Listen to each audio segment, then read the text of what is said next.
A light at the end of the tunnel. We end as we began, with a map.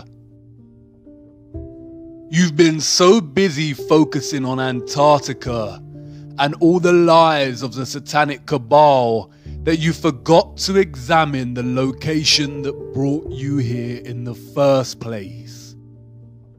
The North Pole at the center of Gleason's map and the flat plain we call Earth. Gerardus Mercator was a Flemish geographer and cartographer and is responsible for the Mercator projection for navigation, in which north is up and south is down. It is pretty much the same map we refer to today as the standard map of Earth. A year after his death in 1595, Mercator's family compiled his life's work into an atlas, which contained his earlier works. Here is one of his atlases produced in 1569. The map's polar extremities of north and south are represented by huge bodies of land. In panel 13, a more detailed look of the North Pole or the Arctic is provided. It shows a quasi-circular body of land at the North Pole, separated into 4 quadrant continents, with what appears to be an island in the middle. Mercator's 1595 world map presents this Arctic region in more detail. The body of land or rock in the center of these 4 quadrant continents here is called Rupes Nigra, which translates to black rock. The official historians of the world tell us that Mercator's vision and influence came from the text Inventio Fortunata, a conveniently lost book containing a description of the North Pole as a mountain surrounded by a giant whirlpool and 4 continents with 4 directional rivers. Historians date the book to being created in the late 14th century and tell us that no pages or extracts of the lost book have ever been discovered. There are a vast amount of maps from this era, from all different cultures, that depict the North Pole in a similar way.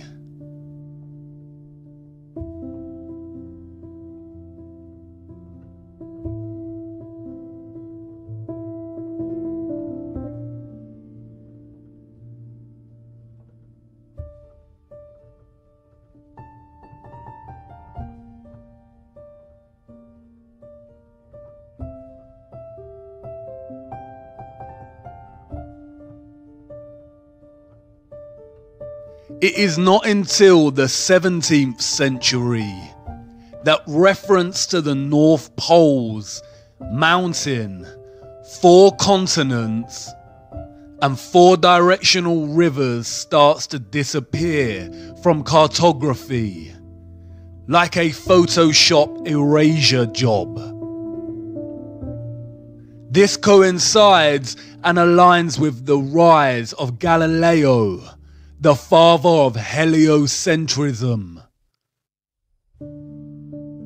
They tell us there is no land at the North Pole, just a large ice sheet, Google Earth, however, refuses to even give us the ice sheets. They love to show us their thwarted version of Antarctica, but when venturing north, all that remains is Greenland. Look at Greenland here. Edges of real land before a huge mass of white engulfs the entire country. This does not look real. They claim that Google Earth works by superimposing satellite images, aerial photography, and GIS data onto a 3D globe. That's great. So where are the perpetual ice sheets at the Arctic Sea? A closer look at the North Pole here is very telling. Zooming into this little island, something interesting appears. A glitch in the matrix. A line that runs from this island to the center of the Arctic Sea. Deliberate mocking on their part, or just amateur NASA-style Photoshop skills. Either way, it indicates that the vast nothingness of blue ocean here is indeed a photoshopped lie, and exists primarily to hide whatever is really here. Perhaps Mercator and the early cartographers just got it wrong. Mercator was no joke in his day. His maps were not merely fantastical creations of the world as he dreamed up and saw fit. He was known for his meticulous accuracy, and, as stated earlier, he later developed the Mercator projection, which is still used today for navigation. The Invencio Fortunata is lost and has never been found in its entirety or extract. But an old letter from Mercator to John Dee, the advisor to Queen Elizabeth I, provides insight. John Dee wrote to Mercator to inquire about the North Pole. In his reply, Mercator paraphrased the Invencio Fortunata and provided a description of the region. In the midst of the four countries is a whirlpool, into which there empty these four indrawing seas, which divide the north, and the water rushes round and descends into the earth just as if one were pouring it through a filter funnel. It is 4 degrees wide on every side of the pole. That is to say, 8 degrees altogether, except that right under the pole there lies a bare rock in the midst of the sea.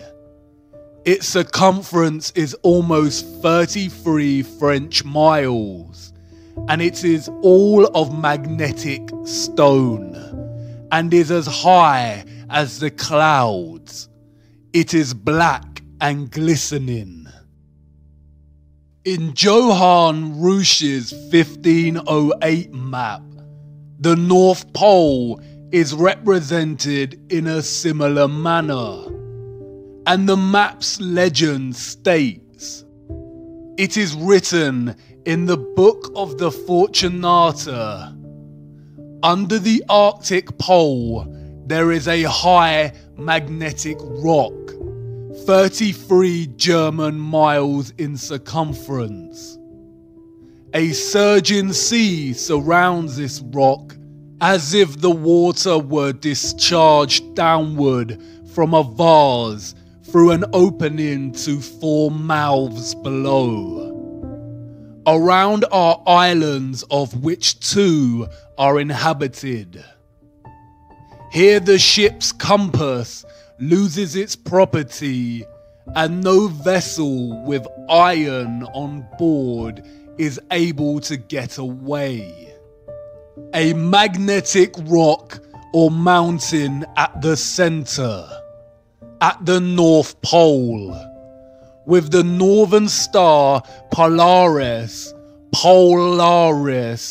fixed right above, unchanging, while the rest of the stars and constellations in the firmament revolve around it.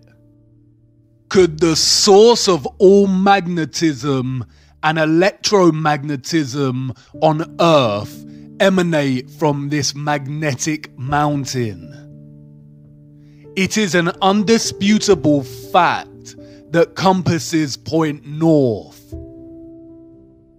But the satanic cabal tell us that the Earth is a spinning globe with 2 magnetic poles, the north and the south. Yet no matter how far we go south, the compass's needle never shifts and begins pointing south. It always points north. Is the north's magnetic pole just stronger than the south's and able to overpower it no matter how south you go? Or is somebody lying? And what about this whirlpool? The vortex at the center? Do the oceans really collect through 4 rivers and descend into the earth itself like a funnel or a vase? Would that even be possible? Do you remember what happened to water in the bowl with the magnet? Water is diamagnetic. It would certainly resist a large magnetic mountain. Is the North Pole really Earth's very own rabbit hole? And again, if this were true, why lie? It's entirely possible to let people know about this mountain and whirlpool and make it compatible with their satanic heliocentric model. The rabbit hole goes a lot deeper than you realize. It's hard to imagine a bigger secret than flat Earth itself, the firmament, the giant trees and quarried land. But there is one. It could very well perhaps be the most satanic lie of them all. Just perhaps. As always, the clues are hiding in plain sight. In the symbolism, in the mythology, the language, the metaphors, the movies, waiting patiently to be discovered. If we were to take them at their word and believe that Mercator and other renowned cartographers of the time were just influenced by a now missing book, the journey would end here. But by now, we know better than that. History is a corruption. The truth has been shattered, fragmented, mythologized, and scattered. All cultures throughout time have spoken of an ancient and sacred land. The ancient Greeks called this place Hyperborea, a land of perpetual sun. They said the people of Hyperborea were giants that lived for 1,000 years and enjoyed a life of happiness. Look at that word.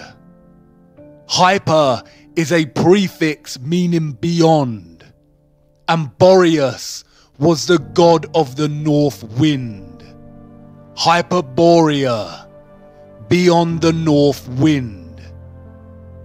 It is reminiscent of another word, the Aurora Borealis, the Northern Lights.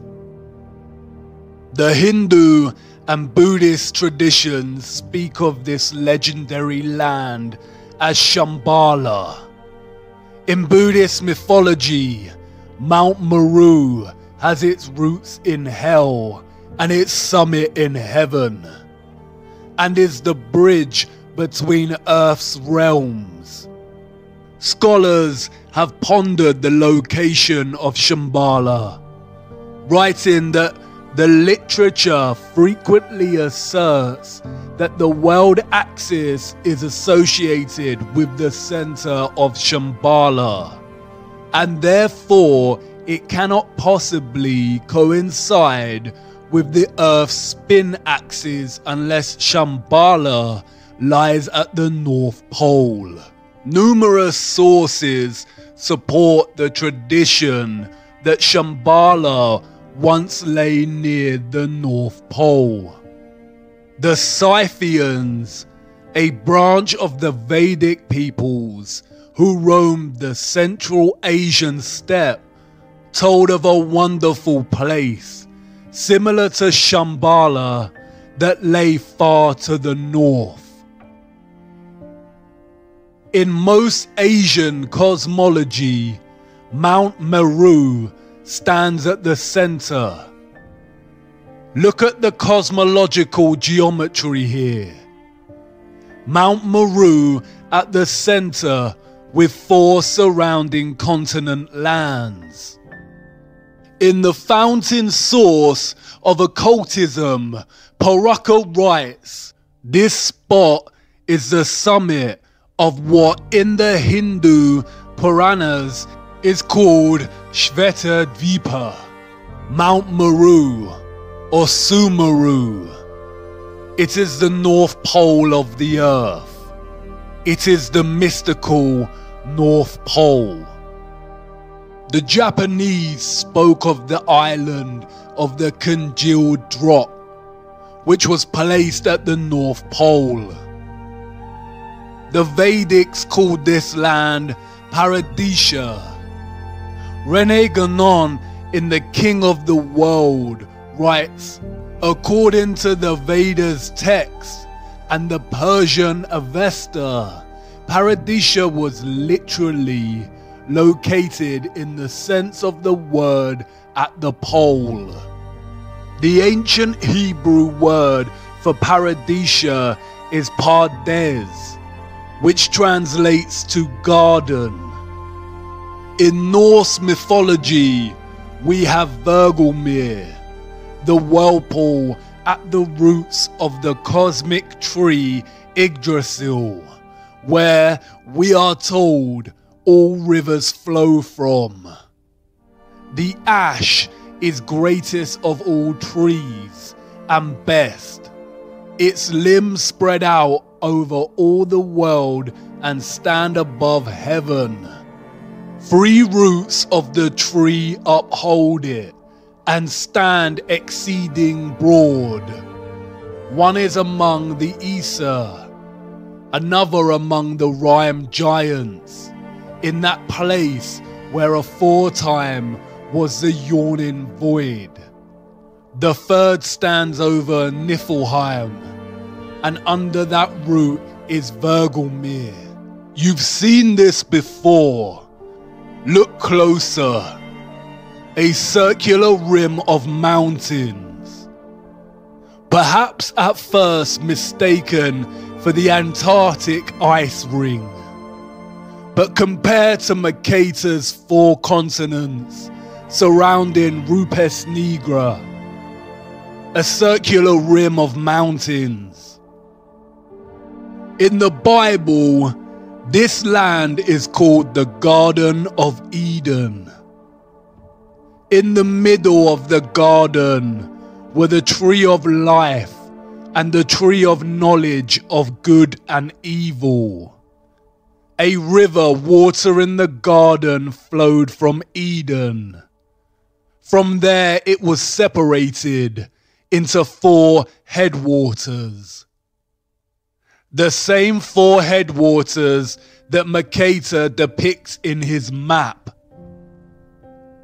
Beautiful for situation, the joy of the whole earth, is Mount Zion, on the sides of the north, the city of the great king.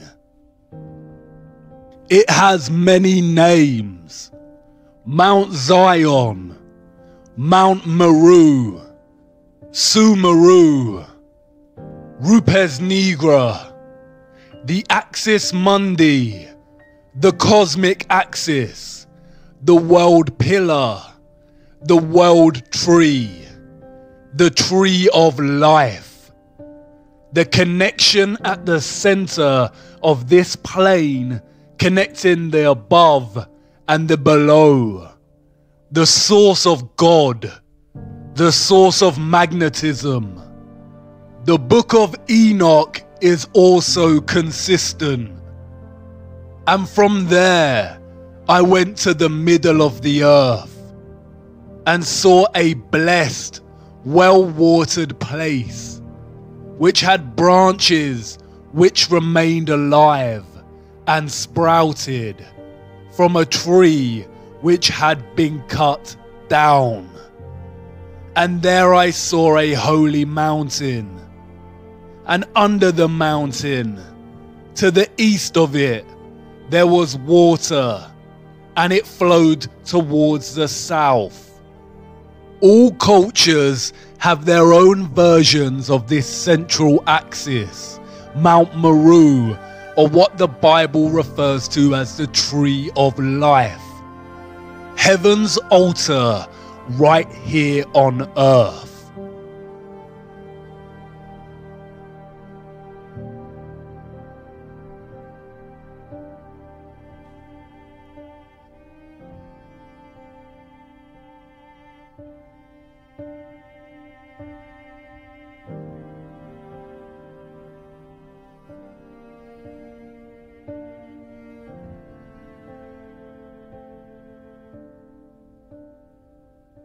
William D. Warren in Paradise Found states, "Is anywhere in the temple of nature there was to be an altar, it could only be here."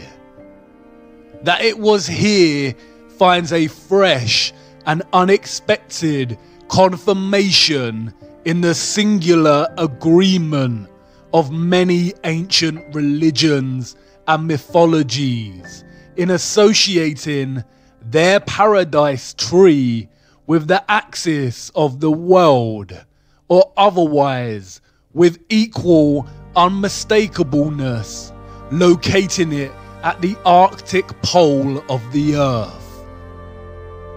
The North Pole is truly the land of 1,000 names. In accounts of his voyage in search of the Garden of Eden, Irish Saint Brendan, also known as the Navigator, journeyed to the north past Iceland and Greenland and recounts seeing great crystal pillars. A lot of Celtic mythology centers around the northern regions, with many believing that the real location of the Arthurian Avalon is actually at the center, the North Pole. Interestingly, the same John Dee that wrote to Mercator claimed that King Arthur conquered the far northern region. According to John D., another missing text, the Gestae Arthuri apparently contained an account of Arthur's expedition to the North Pole. Another text, the Legis Anglorum Londonis Collectae, testifies to this same expedition. Through Celtic mythology, King Arthur became associated with the North constellation, the Great Bear, otherwise known as Ursa Major. By Sir Walter Scott's day, King Arthur had become firmly associated with the Pole Star, or Polaris. In his 1805 work, Lay of the Last Minstrel, he states, Arthur's slow wane his course doth roll, in utter darkness round the pole. The northern bear lowers black and grim, Orion's studded belt is dim.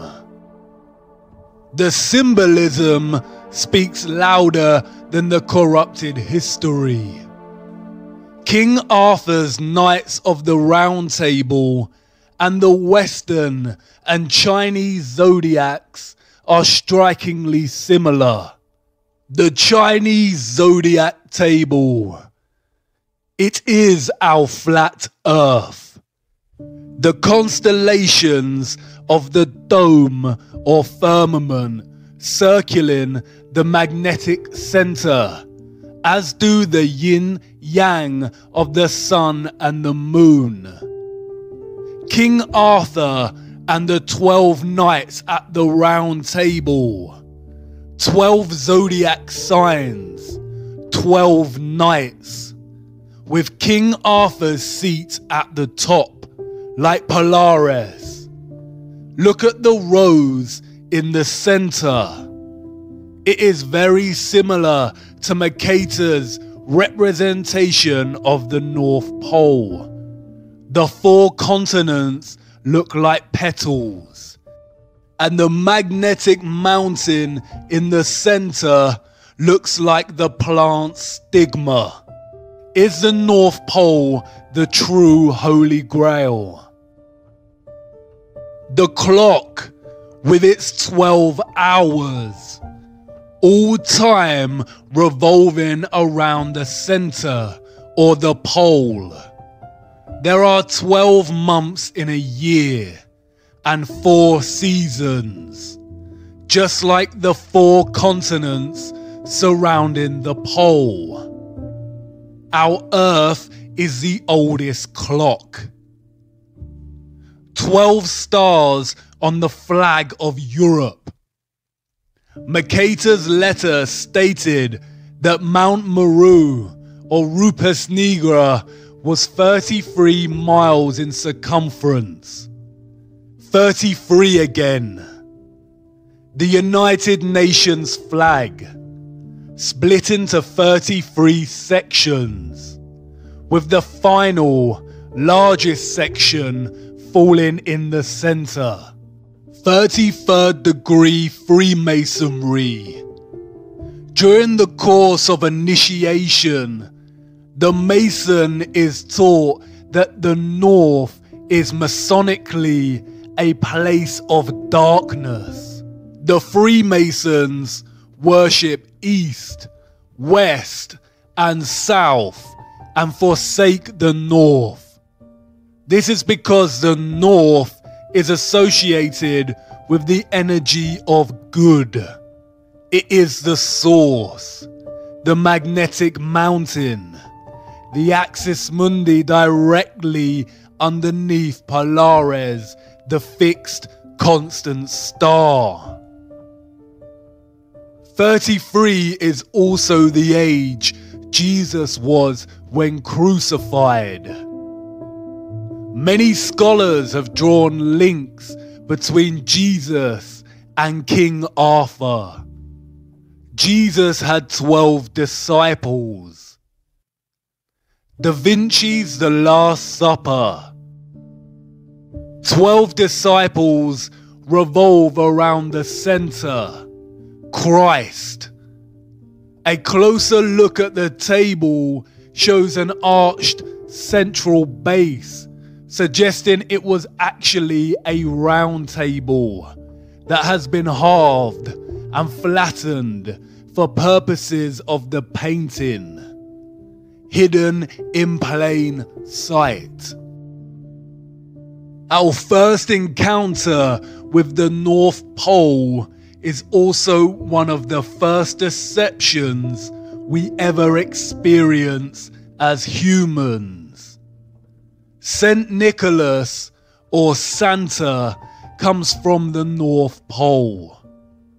Santa is an anagram of Satan and has ties to another mythological being, Krampus, a horned half-goat, half-demon deity that punishes children who misbehave, i.e., it has its roots in the satanic practice of Moloch worship. Krampus is still worshipped today in many European countries. Can you see what they are doing? Contemporary Christmas practices have their roots in Victorian literature. Before that, the season still carried its true Christian practices and celebration of Christ. The satanic cabal has distorted and corrupted the true celebration of Christmas, tying satanic figures suggestive of child predation to the North Pole. As we grow up and find out Santa is a lie, we never give the North Pole another thought. It is the location of our first disillusion, our first painful truth. We are programmed to deliberately lose our sense of wonder for the North Pole. This usually coincides with the same time that we begin our heliocentric indoctrination at school. Christmas is a celebration of the birth of Christ, a celebration of the source, of God. That's why we put up Christmas trees.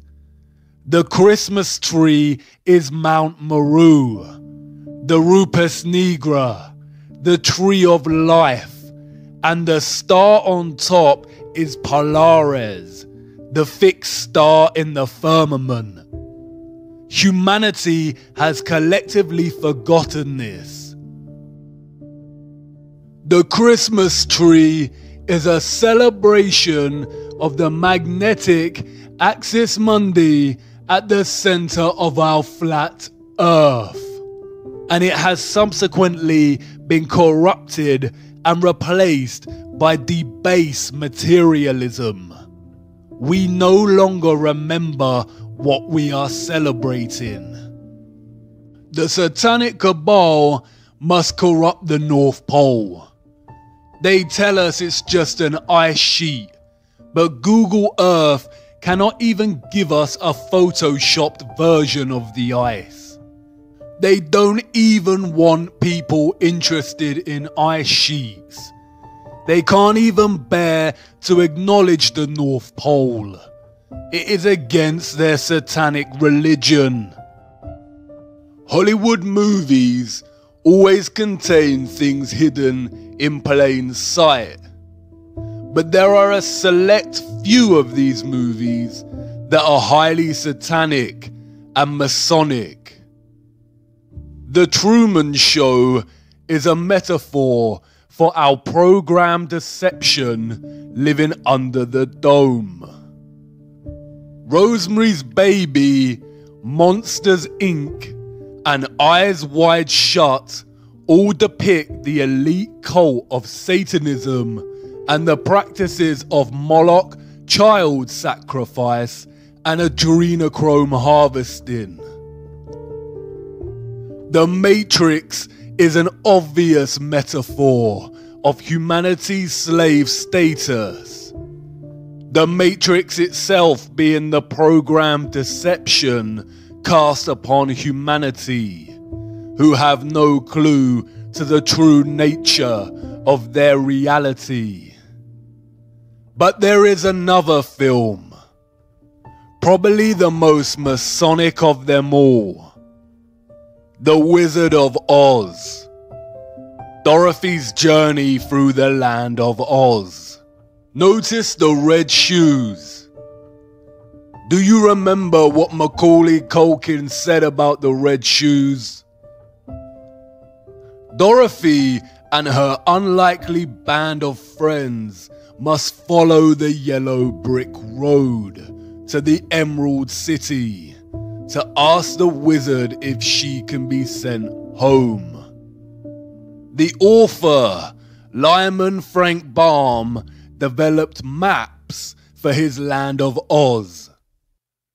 Does this remind you of something? 4 lands or continents surrounding the central Emerald City, just like the North Pole in Mercator's map. Look at the representation of the Emerald City in the film. Look at the domed halo surrounding the city, much like the halo we see with representations of Christ. But does it remind you of something? Look closer. Columns. Basalt columns. The magnetic tree of life at the center, also cut down in our history. The Emerald City. What else emits an emerald green glow? The Aurora Borealis. The Northern Lights. Look at the yellow brick road in the film. A swirl to the center. A whirlpool of sorts. Somewhere over the rainbow. The rainbow again. The Bifrost Bridge from Norse mythology. A path between heaven and earth. Between Midgard and Asgard. Bifrost means the swaying road to heaven. In Islam, it is called Al-Sirah, the narrow bridge people must pass in order to enter paradise. Look at the ancient Siam city in Thailand. This is supposed to be a recreation of Sumeru Mountain. Look at the bridge you have to cross on your journey. And what about the whirlpool at the center? Mercator described it as a filter funnel. Norse mythology labels it as Vergelmir, or the world's well. Could there really be a whirlpool opening in the center of Earth, caused by the magnetic tree of life, in which the oceans flow down into? Paul the Deacon, an 8th century Benedictine monk, wrote that where the ocean extends without bounds is that very deep abyss of waters which we commonly call the ocean's navel. It is said twice a day to suck the waves into itself and to spew them out again, By the whirlpool of which we have spoken, it is asserted that ships are often drawn in with such rapidity. Gerald of Wales, royal clerk to King Henry II, wrote, "Not far from the islands towards the north, there is an astonishing whirlpool in the sea, towards which there is a set current of the waves from all quarters, until, pouring themselves into nature's secret recesses, they are swallowed up, as if it were, in the abyss." In the Historia Norwegiae, an anonymous 12th century Norwegian monk describes the exact same phenomenon. The greatest of all whirlpools is to be found there, which engulfs the strongest ships. There is a very deep abyss in the earth itself, and alongside it are open-mouthed caverns containing winds. These winds draw to them the waters of the sea through hidden passages in the earth. They shut them up in the vaults of the abyss. The powerful source of magnetism offers some suggestion as to how this central vortex on Earth actually works. Not only is water diamagnetic and will resist gaining proximity to a magnetic mountain, creating an opening, but also a powerful magnetic source and a powerful central axis mundi would generate a strong electromagnetic field or electromagnetic stream. This takes the form of a toroidal electromagnetic field. Even in their heliocentric lie, they acknowledge that the Earth's magnetic field is toroidal, or shaped like a torus. The name Mercator, or Mercator, produces the 7-letter anagram creator, or creator, tor, toroidal, or torus. The source of the toroidal magnetic field lies at the center, or the bull's eye, the bull, the torus. Do you see how they have corrupted the torus by making it synonymous with the horned animal? The toroidal electromagnetic field is a stream of all vibration, frequency, and energy on our flat plane. A constant dance of the above and the below, with our earthly plane in the center. The toroidal field draws the oceans in at the central axis mundi vortex. As the water is drawn into the center of the earth, it keeps going and is most likely drawn out again at the perimeters of Antarctica. Hence, that is why there is so much ice.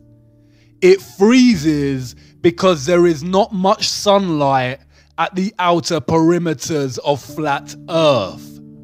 The ice has always melted at a constant rate, and this has been used recently to fuel the climate change hoax by the satanic cabal. This central vortex at the North Pole would also suggest the possible existence of the biblical Great Deep, and offer some clues to the existence of water above the firmament. all of which are outside of our perception's grasp and have been hidden from us. As absurd as this constant recycling of water sounds, the same process is happening right now inside of your body and never stops.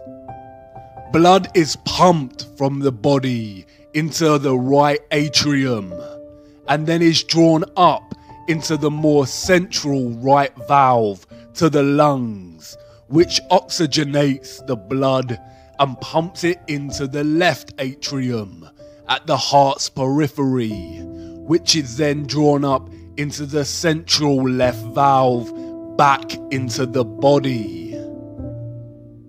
Speaking of the stars in the firmament, Enoch said that we shall err and take them to be gods. All planets in the fake solar system are named after false gods, such as Mars, Saturn, and Mercury. All of them apart from Earth. Earth is an interesting word, one of its kind. It is an anagram of heart. Look at the electromagnetic field of the human heart. It is a toroid. Look at the apple. It is the same shape as the toroid. What fruit did Satan tempt Eve with in the garden, the center of the earth? Hidden in plain sight. As above, so below. The microcosm and the macrocosm. What lies inside of Earth at this central vortex? Who knows? But it could explain the phenomena of the auroras at the poles. Perhaps the mysterious green light is atmospheric light coming from inner Earth, or the light emitted at the junction between realms. The word aurora borealis is very similar to the word Ouroboros, the serpent eating its own tail. A satanic symbol we see used over and over again. Many have speculated that the Ouroboros symbolizes the ice ring at Antarctica. Oro comes from the ancient Greek meaning for tail, and Boros comes from the ancient Greek meaning for swallow. Boros is also very similar linguistically to Boreas, god of the north wind. The Ouroboros is also present in the Norse cosmology, circling the center. The Bible referred to it as Leviathan, a creature with no mate, its tail placed inside of its mouth. It signifies how the North Pole and the Antarctic ice ring meet in the continual, infinite recycling of the oceans caused by the flow of energy from a toroidal electromagnetic field. It also symbolizes the continual dance between good and evil. The good being the Arctic North Pole and the evil being Antarctica. The ant prefix of Antarctica is precisely the same prefix used to signify opposition and being against. The Arctic is Christ, and Antarctica is the Antichrist. So many of the satanic elite are obsessed with Antarctica. In the mythologies, It is only the pure of heart that can enter the North Pole Center, Hyperborea, the Emerald City, the Garden of Eden.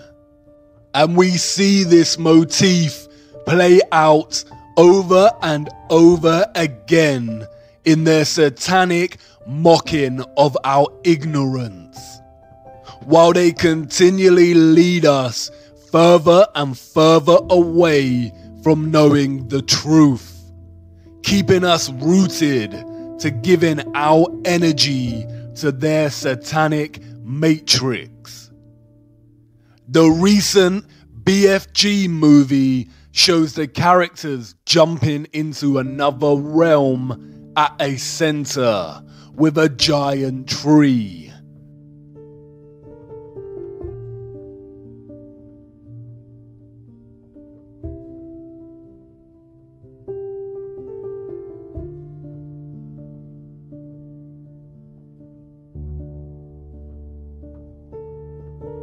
Notice the aurora. Stephen King's The Dark Tower series places the magnetic Mount Meru, the Rupes Nigra, in the center. Notice the familiar map and the Arthur Rose. Look at a clip from the film. It's a map. My father showed me a map like this once.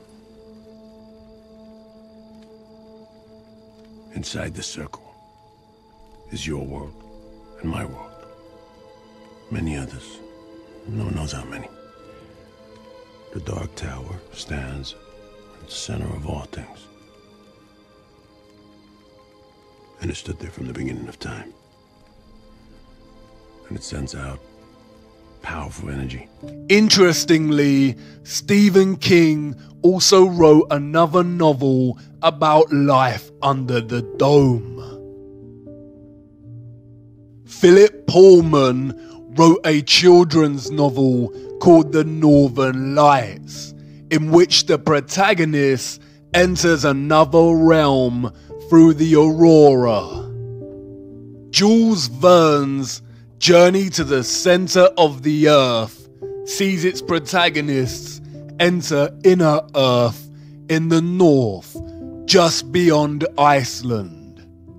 We have the Wandering Mountain in the never-ending story. Notice the rainbow. Even the production company Paramount references this in its logo. Notice the dome stars above the Paramount, the Mount Meru, Mount Zion. We see reference to Flat Earth and the Tree of Life, Mount Meru, hidden in plain sight everywhere. George Bush International Airport, the Flat Earth map on the ground with a huge Tree of Life in the center, reaching up to the dome above. Darling Gardens in Sydney, Australia, the Flat Earth map again, with the Antarctic ice ring and the magnetic mountain in the center. Even the Central United Nations meeting room displays this imagery. Notice the starred dome above and the grand gold pillar in the center. What about flights?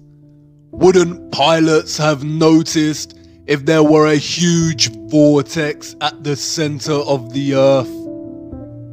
Well, perhaps, if they actually flew over the region. Flights are restricted, we are told, because it is too cold to fly over the Arctic and Antarctic regions. They tell us they have the technology to send people out into cold space, but not to cross the polar zones.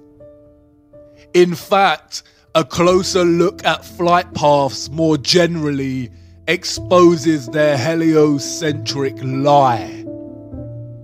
On a globe Earth, South Africa to Australia should be a straight path over the Indian Ocean. They could even refuel at Madagascar if necessary. But no such flight exists. They all stop off at Dubai, Hong Kong, or Malaysia. A huge detour that makes no sense on a globe, but makes complete sense when looking at a flat Earth map. It's the direct flight path on flat Earth. We are running out of time. It is important to acknowledge the remaining and resistant beauty of our world despite the vast amount of barbaric quarrying. It is undeniable that our flat Earth quarry retains aspects of beauty, sometimes so powerful it is described by humans as breathtaking. Although we are a species born out of the barbaric behavior of those who destroyed the Earth, Carbon-12 is not the entirety of our biological design. Like the land, we retain elements of the good, which can be traced back to divine creation, or what is called God. Whether you view God as a being, vibration and magnetism itself, or something else does not matter. God is the source, the intelligence that designs and creates. Hexagonal efficiency is just one geometric design found in living organic matter. There is a sequence and ratio underpinning all geometric shapes, life, and matter itself. These are the Fibonacci sequence and the golden ratio. The Fibonacci sequence, the mathematical sequence of adding the last two numbers that came before, starting with 1. As the sequence continues, a constant ratio of 1 to 1.6 appears. This is called the golden ratio and continues indefinitely. To imagine what a 1 to 1.6 ratio looks like, compare it to a 1 to 1 ratio. Any rectangle with any two of the numbers of this Fibonacci sequence forms what is known as the golden rectangle, a perfect rectangle. This rectangle can be broken down into squares, the size of the next Fibonacci numbers. Similarly, if you construct the rectangle with the 1 to 1.6 ratio and begin to make incremental golden ratio points within that, you end up with the same results as the Fibonacci sequence. If you divide each with an arc, then the pattern begins to take shape. We see Fibonacci's spiral, the spiral in and of itself. A spiral, spiraling out at the sequential ratio of 1 to 1.6. Fibonacci's spiral is literally found everywhere in the natural world, on both a microcosmic level and a macrocosmic level.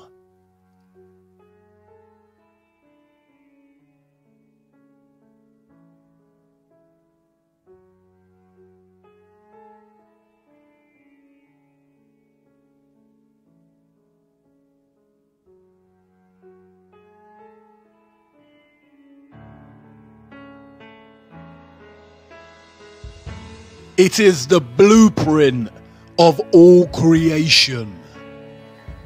It is not a coincidence that the entire education system pretty much ignores the golden ratio and golden spiral.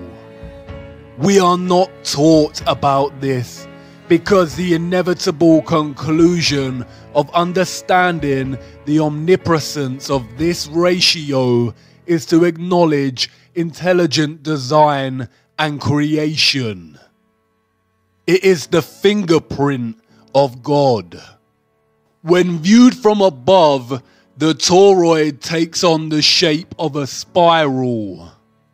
Your brainwashing and programming has to have such a powerful grip over you if you think for 1 second our flat Earth itself would not take on the same ratio and patterning. A golden spiral concentrating into a central vortex at the North Pole. Do you see how they have taken the fingerprint of God, the spiral, and corrupted it through the most evil act that can be committed? The rape, torture, and murder of a child and drinking its blood. How to continue after discovering such evil exists and the deceptions cast upon humanity. What to do when things fall apart, when down becomes up and up is now down, when those you trusted the most deceived you and let you down, when the storm comes. Center yourself. Return to the center, and not in the way they tell you. There is a reason the satanic cabal pushes things like meditation and want you to participate in blind positivity. There is a reason that most organizations now subscribe to this narrative and ask you to attend to your well-being. They want you to accept that reality is stressful and full of corruption, to normalize it, and tell you the antidote is forced relaxation, to switch off and ignore, and forced positivity, which in reality is just to ignore the matter at hand and replace it with delusional positive thoughts. In other words, to turn a blind eye. The eye is a microcosm of flat Earth itself, with the pupil at the center, giving you sight. Center yourself, but not through their methods. There is only one way to achieve centrality and stillness. The eye of the storm, immutable and still while all around it energetic rage. The tree trunk, steadfast as the wind rattles its branches. The truth is objective. It cannot move, cannot bend, cannot fall apart. It is positively charged. It stands up to any counter argument. And because of this, the truth is pure and is fixed. The fixed center of being. Put on the full armor of God so that you can take your stand against the devil's schemes. Stand firm then, with the belt of truth buckled around your waist. And knowing the world we live in, the journey to the center is going to be the journey of a lifetime. It's here, the end of the rabbit hole, the end of our small journey. There is so much we did not get to cover, but I hope you will not forget over time and keep on searching. Did I accomplish what I set out to achieve? Am I wiser? Do I know more? Perhaps a little. But the more truth I discovered, the less I truly know. The truth humbles and puts me in my place. But it is not a place of dislocation that believing in the Einsof heliocentric model of nothingness produces in an individual. You probably want to ask if I now believe in God. If you need to ask that question, then you haven't been paying attention. I didn't tell you before because I knew I wouldn't need to. But this isn't really an ending for me or for yourself. For I know that something in you, viewer, has forever changed. Whether it's your entire perspective of the earth, or just a small fraction of something that may nag at you during the late nights when sleep doesn't come. This isn't goodbye, and this is not an exit. It's actually the beginning. You're not really leaving the rabbit hole. You cannot leave the rabbit hole now. You've seen too much. The road doesn't end here. It's just a brief pause at the crossroads of another entrance to another rabbit hole. The journey of a lifetime. And who knows where it will lead you, viewer. But let's hope it's closer to the center.